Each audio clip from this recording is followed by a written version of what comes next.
ይሄንን ስናገር ብዙዎቻችሁ ልትቃወሙ ትችላላችሁ ግን የፈለጋችሁትን አስቡ ሐቁ ይሄ ነው እረኛ እንደሌለው በግ ልትነዳ ይገባል አትጨናነቅ 14 ብር ከምናምን ሳንቲም እንደዛ መሰለኛ የ16 ዓመት ተከራይ ቁርሱን ከሸወደ በኋላ ምሳ ሲሰራ የሚያሳይ ቅጂ ሽሮሮ በሱ ነው ምሳውን ይህንን ኮንክሪት በሻይ በላ خلاص ነብዩ ሰለላሁ ዐለይሂ ወሰለም የህፃን ነገር ነው ብሎ አላለፈም ላ ወደ አባ ዑመይር ወይ ደግሞ ወደ ትንሽ ወንድም ወደ ትንሽ የአነስ ወንድም ጠጋሉና ምን አሉ ያ አባ ዑመይር ما فعل النغير አሉት አባ ዑመይር ሆይ ወፍህ ምን ሆነችብህ ብለው ጠየቁት አስቡ ምን ያክል ለህፃናት ስሜት ሁላ ለህፃናት ፊሊንግ ሁላ ይተነቀቁ እንደነበር ሰለላሁ ዐለይሂ ወሰለም እኔ አሁን ላይ የምሰራቸው ቪዲዮዎች ወደፊት ልጅ ስወልድ ልጄ አይቶት እንዲደብሩ አልፈልግም የሰው ልጅ ከባድ ነው ሐቢቢ ገና ሳትነሳ ውርቀትን ይፈልጋል ያለንን ኒዕማ ለሰዎች ማሳየት የለብንም አሳይተን አይደለም ሳናሳይ እንኳን አልተቻለም ስለዚህ ሚስቶችም እንደሚስት ባሎችም እንደባል ተከባብራችሁ ኑሩ አትበሳበሱብን በአላህ ራሴ ልቻል ብለ ከወላጅ እናት ቤት ወጥተህ ከሽንት ቤት አጠገብ ስትከራይ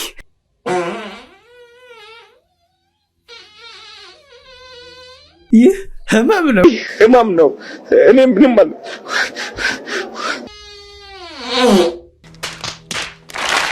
ይሁን ደብቁኝ ያመጣል ሲባል ሰምታችሁ አታውቁም አንዳንድ ሪጃሎች አሉ ያገባሉ እዩልኝ ይሁን አላቅም ሊያስቀኑን ይሁን አላቅም እየመጡ በቃ ወላሂ ሰዓታችንን ይወስዱታል ባላችሁበት ተከበሩ ከልክ ያለፈ ፍቅራቸውን በቃ ሚዲያ ላይ የሚያሳዩት የሆነ ባለትዳር የኔ ሚስት እኮ እንደዚህ አይደለችም ብሎ እንዲያስብ ይሆናል ያንን አሰበ ማለት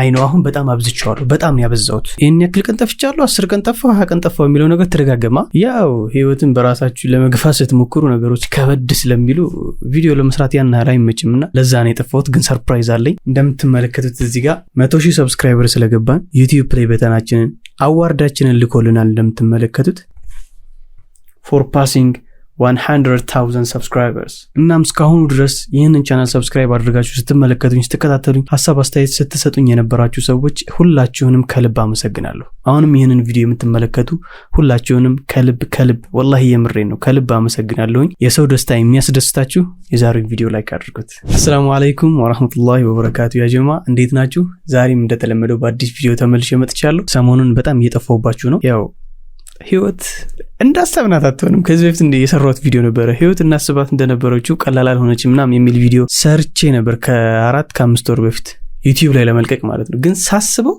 ይለቀቅ አይለቀቅ እያልኩኝ ግን ተውኩት ኢንሻአላህ vlog ቻናል ላይ መልቀቅ ስጀምር እዛ ጋር ታዩታላችሁ ዛሬ ማዝናኝና አስተማሪ ቪዲዮዎች ተሰብስበዋል ሁላችሁም ዘና ያያላችሁ ትማሩባችኋላችሁ በአላህ ፍቃድ እንዲሁም ከቤት ክራይ ጋር የተያያዘ ነገር እንዲሁም ስለ ህይወታችን ባለትዳሮችንም ነካ እናደርጋለን ኢንሻአላህ ያው እስከቻልነው ያቅማችንን እንመክራለን እንዲሁም እንመከራለን እንማማራለን በአላህ ፍቃድ ቪዲዮውን እስከመጨረሻው መከታተል እንዳትረሱ እንጀምር የሰው ልጅ ከባድ ነው ሐቢቢ ገና ሳትነሳ ውርቀትን ይፈልጋል ለዛም ነው ያለንን ኒዕማ ለሰዎች ማሳየት የለብንም አሳይተን አይደለም ሳናሳይ እንኳን አልተቻለም ለዛ መሰተሩ የተሻለ ነው የትኛው ወዳጅ የትኛው ጠላት እንደሆነ አናውቅም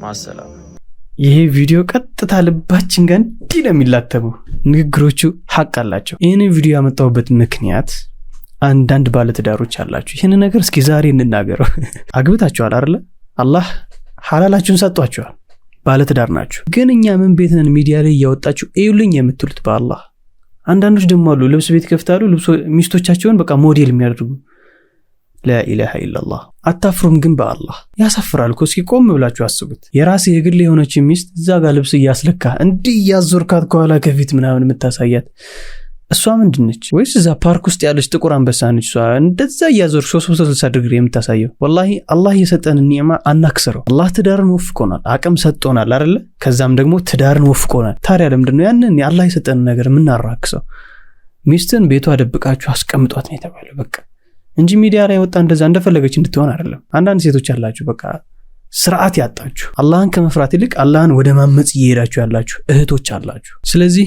ሚስቶችም እንደሚስት ባሎችም እንደባል ተከባብራችሁ ኑሩ አትበሳበሱብን በአላህ አሁን ላይ እየተለመደም እየታዘብነውም ያለው ነገር ምንድነው አንዳንድ ሪጃሎች አሉ ያገባሉ ከዛም በቃ ተጋብተናል እዩልኝ ይሁን አላቅም ሊያስቀኑን ይሁን አላቅም እየመጡ በቃ ወላሂ ሰዓታችንን ይወስዱታል። ማለት ምንም የሚጠቅም ነገር እንኳን ነኝ ምንም ማለት ነው። ወላሂ ተጋብታችኋል፣ ማሻአላህ ወላሂ ባላችሁበት ተከበሩ። ምንድነው ለሚዲያው ነው ያገባኸው ያገባሽው? የመርግጠኝነት ይሄ ምንድነው እዩኝ ነው ያው ሐቂቃውን ስናወራ ማለት ነው። ብቻ ግን ተገቢ ነው ብዬ ስላላሰብኩ ነው። አደብ መያዙ ደግሞ ተገቢ ነው። በትክክል ይሄንን ማድረጋችሁ ተገቢ አይደለም፣ ልክ አይደለም። ማግባት ፈልጎ እኮ ማግባት ያልቻለ ወላሂ ብዙ ወጣት አለ። ማግባት ራሱን የቻለ ነገር ነው። አላህ ያንን ነገር ከወፈቀህ ደግሞ ልትሸሽገው ወይም ደግሞ ያንን ነገር ልትጠብቀው ይገባል እንጂ ልክ እንደዚህ በቃ እረኛ እንደሌለው በግ ልትነዳ ይገባል። አንዳንዶችማ ወላሂ በጣም ነው የሚያስጠሉት። በጣም ከልክ ያለፈ ፍቅራቸውን ነው በቃ ሚዲያ ላይ የሚያሳዩት። ውስጥ ላይ እኮ መጣላት ሊኖር ይችላል፣ ግን ሚዲያ ላይ የሚያሳዩት ነገር ፍቅርን ብቻ ነው።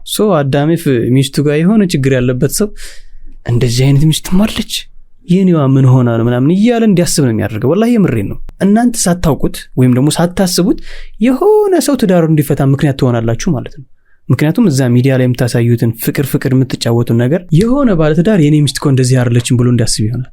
ያንን አሰበ ማለት አስቡት፣ ቀጣይ የሚመጣውን ነገር ሊፈታም ይችላል።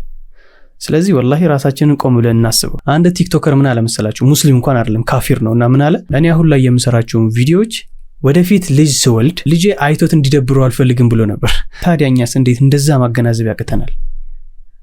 እዩኝ ደብቁኝ ያመጣል ሲባል ሰምታችሁ አታውቁም?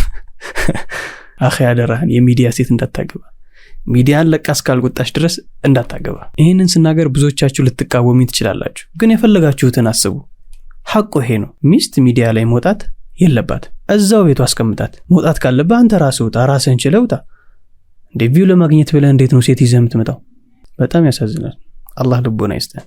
የ16 ዓመት ተከራይ ቁርሱን ከሸወደ በኋላ ምሳ ሲሰራ የሚያሳይ ቅጂ።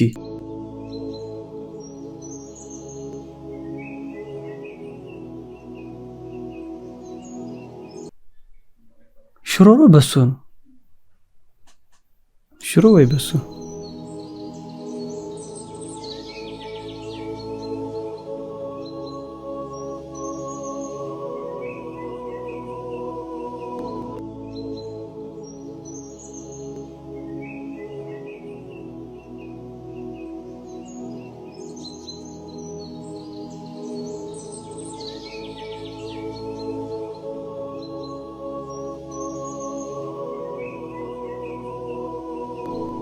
ቆይ ሽሮ ነው በሶ ነው? ይሄ ነገር በሶ እንደዚህ ይሰራል እንዴ? ደግሞ ከለሩ ሽሮ አይመስል በሶ።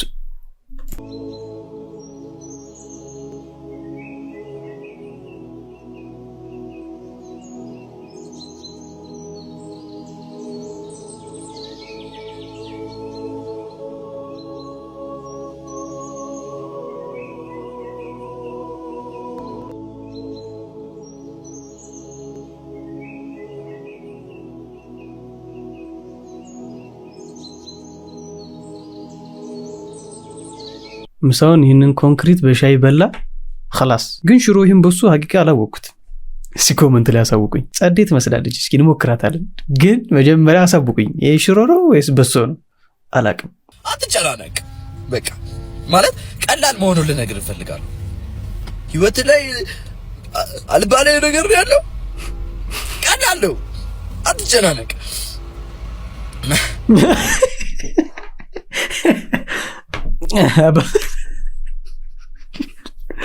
አባባሉ ራሱን ተጨናንቋል። ታውቃላችሁ? አትጨናነቅ። ተመልከት። ቀላል ነው። አትጨናነቅ። የ15 ብር ካርድ አሁን የሚሸጡ ሰዎች ናቸው። ቴሌት እንደሚሸጥላቸው ታውቃለህ? እነሱ አትጨናነቅ። ስንት ነው የሚሸጥላቸው ግን? እኔ አላውቅም። 14 ብር ከምናምን ሳንቲም እንደዛ መሰለኛ። ከ100 ብርና ከ50 ብር ነው። 50 ብር 3 ብር 5 ብር 3 ብር አሁን የሚገኘው እንጂ ከ5 ብር ከ10 ብር ካርድ ከ15 ብር ካርድ ምናምን ሳንቲሞች ናቸው። አሁን ላይ አላውቅም። ድሮ ያው ሱቅ ነበረን ቤተሰብ ጋር እንደነበርኩኝ ማለት ነው። ያው አሁን እንደምታውቁት ሁላችሁም ኪራይ ላይ ነኝ። አዲስ አበባ መጥቻለሁ። የቤት ኪራይ ይሄኛውን ማለት ነው እያዞረን ስላችሁ ለዛ ነው ቪዲዮ ቶሎ መልቀቅ ያልቻልኩት። በዚህ አጋጣሚ ስለ ቤት ኪራይ አንድ ቪዲዮ ላሳያችሁና ልክ ቪዲዮን ስመለከተው በቃ ሌላ ዓለም ውስጥ ገብቼ በጣም እየሳኩ ነበርና ወላሂ ቪዲዮ ሪከርድ አድርጌ ያስቀመጥኩት የዛን የነበረኝ ሪአክሽን ማለት ነውና ላሳያቸው አንዴ። ራሴን ልቻል ብለህ ከወላጅ እናት ቤት ወጥተህ ከሽንት ቤት አጠገብ ስትከራይ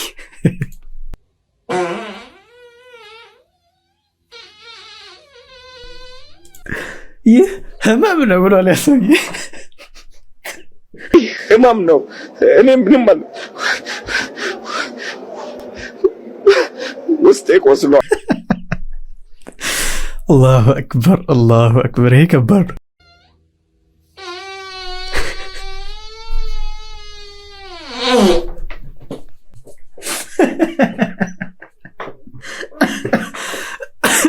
የነበረኝን ሪአክሽን ላሳያችሁ።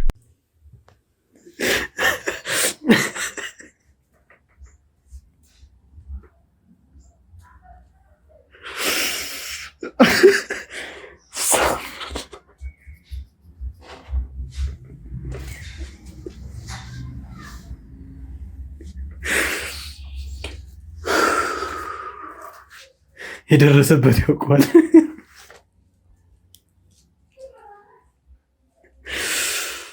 አላህ ያግዘን። ሌላ ምን ይባላል? እንደተመለከታችሁ ነው። በጣም ነበር የሳቅኩትና አስተግፍሩላህ። ለማንኛውም ቤት ኪራይ እጅግ በጣም ከባድ ነው አዲስ አበባ ላይ። አሪፍ ብር ካለ እኮ አሪፍ ቤት አለ። ግን አሪፍ ብር ከሌለ ያው እንደ አቅሚቲ ልከራይ ካልክ ግን እንደዚህ አይነት ቤት ነው የሚያጋጥምህ። አንዳንዴ ፈታ ትላለህ፣ አንዳንዴ ደግሞ ታለቅሳለህ። ብዙ አይነት ስሜቶች ይመጣሉ። ብቻ አላህ የተሻለውን ይስጠን። አሰላሙ አለይኩም ወራህመቱላሂ ወበረካቱሁ። እንዴት ናችሁ? ደህና ናችሁ? ሰላም ናችሁ? እኛ ደህና ነን አልሐምዱሊላህ። ያው እንግዲህ ካስታወሳችሁን በባለፈው በእናንተ ጥረት ካላህ በታች በእናንተ ጥረትና ድጋፍ ያው ልጄን አሰርቼለት ነበር። አልሐምዱሊላህ ደህና ነበር። ያው አሁን ግን በባለፈው ብርቱን እንሰራለን ብለው ነበር ለሁለተኛ ጊዜ የሰሩለት። መጀመሪያ እንደዚህ ከዛ እንደዚህ ሁለተኛ። ያው አሁን ግን ያ ውስጥ ላይ የገባውን ነገር ተቀዶ ቆዳውን ቀዶት ይሄው እንደዚህ ስለወጣ ለሶስተኛ ጊዜ ደግሞ አሁን ድጋሚ እንደገና ዘላቂ መፍትሄ የሚሆን ነገር መሰራት አለበት ተብዬ ነው የሰራው ዶክተሩ ማለት ነው። እና ያው አሁን በየሰዓቱ ኢንፌክሽን እየፈጠረ በጣም አስቸገረኝና ያው ተመልሼ ደግሞ አሁን ወደ እናንተ መጥቻለሁ እንደገና። ያው ባላህ ፈቃድ ለአላህ ሆናችኋለሁ፣ ብትተባበሩኝ በጣም ደስ ይለኛል።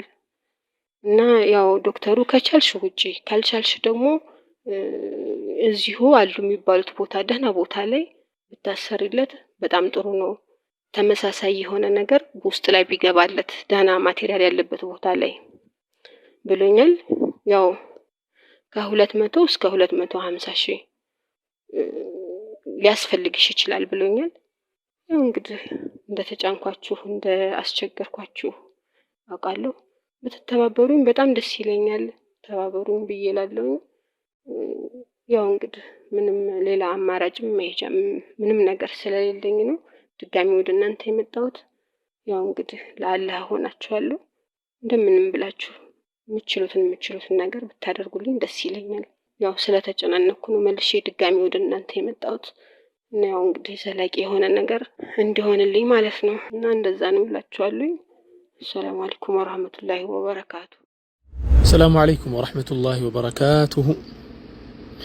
يا نبي صلى الله عليه وسلم يقرب الدربا ميبالو أنس بن مالك رضي الله عنه انديوم يساچو አገልጋይ ነበርና ስለ ነብዩ صلى الله عليه وسلم ስነ ምግባርና ሁኔታ ሲናገር كان رسول الله صلى الله عليه وسلم يدخل علينا ولي أخ صغير يكنى بأبا عمير أبا عمير በመባል የሚጠራ ወንድም አለኝ ትንሽ ወንድም አለኝ።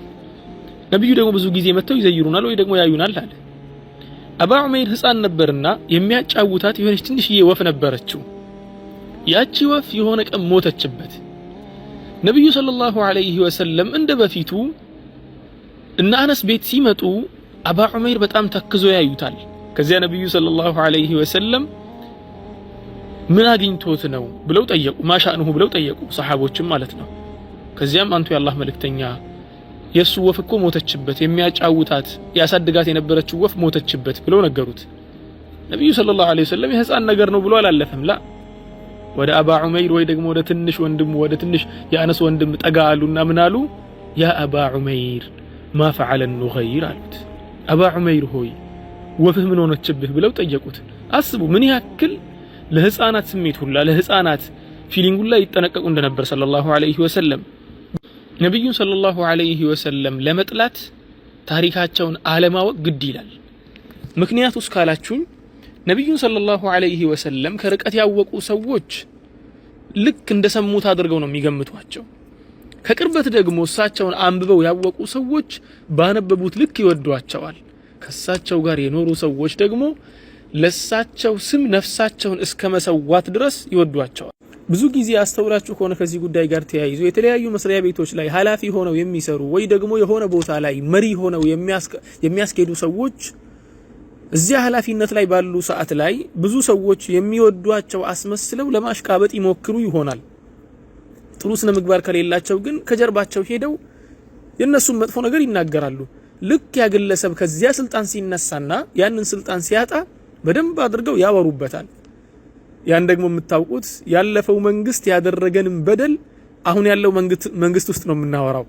አሁን ያለው መንግስት እኮ እየበደለ አይደለም ማለት አይደለም። ላ እስኪ ወርድ ድረስ እንጠብቃለን። ልክ ሲወርድ ደግሞ በደንብ ተደርጎ ይወራለታል ማለት ነው። ወላኪን ነብዩ ሰለላሁ ዐለይሂ ወሰለም በህይወት ከነበሩበት ጊዜ በተሻለ መልኩ እሳቸው ካለፉ በኋላ ሰሃቦቻቸው ከእሳቸው ጋር ያሳለፉትን ጊዜ በአጠቃላይ እያስታወሱ እያለቀሱ ስለሳቸው ይናገሩ ነበር። ስለሳቸው መልካምነት፣ ስለሳቸው ርህራሄ፣ ስለሳቸው ቅርበት፣ ለሰው ልጅ ምን ያህል እንደሚጠነቀቁ ያስተምሩ ነበር። ያ ብቻ አይደለም፣ ባለቤቶቻቸው ከእናታችን ዓኢሻ ጀምሮ ያሉት በአጠቃላይ ባለቤቶቻቸው ስለሳቸው መልካምነት በሳቸው ህይወትም እሳቸው ከነሱ ጋር ሆነው የሚያወሩ ነበር።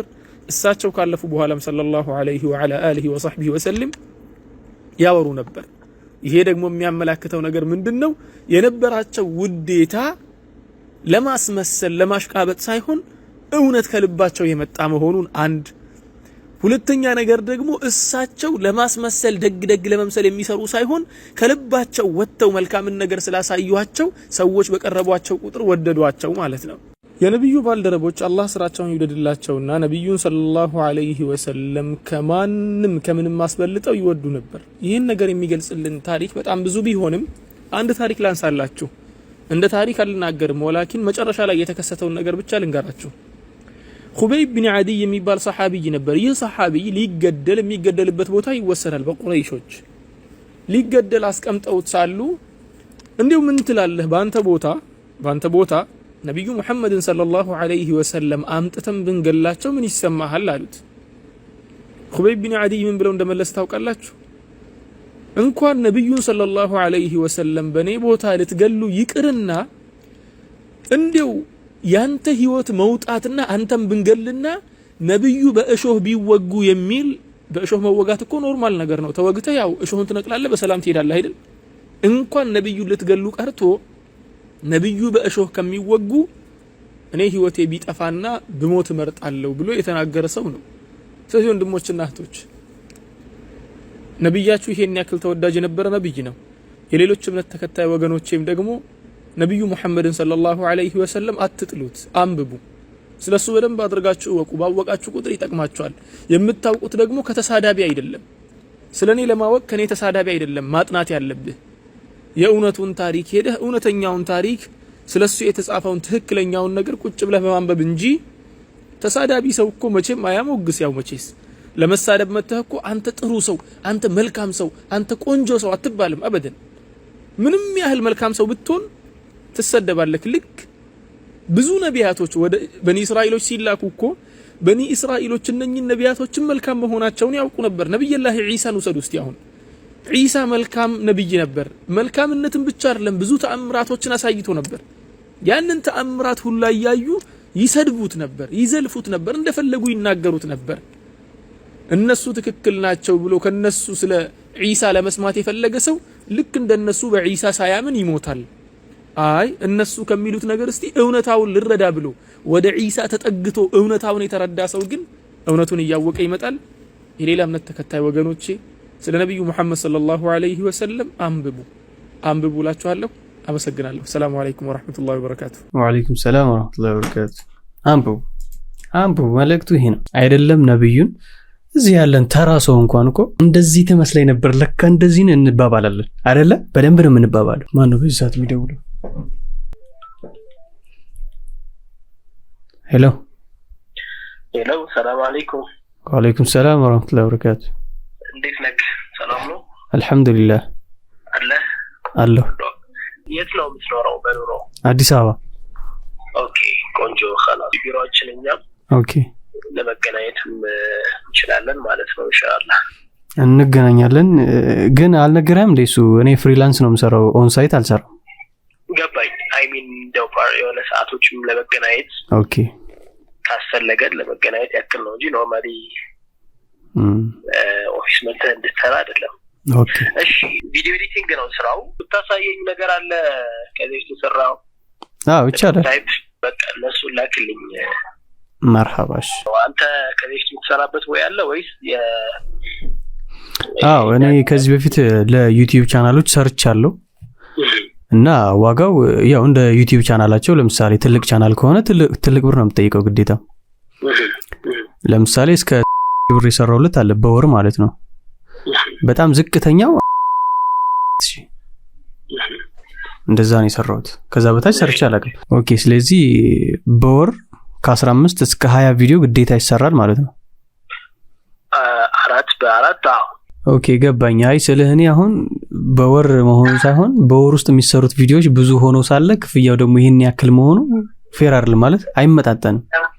ጥሩ ኮሚኒኬሽን ካለ ጥሩ ስራ ካለ ኢሹ ላይሆን ይችላል። ለፈልጌ ነው የሳላሪ ጉዳይ።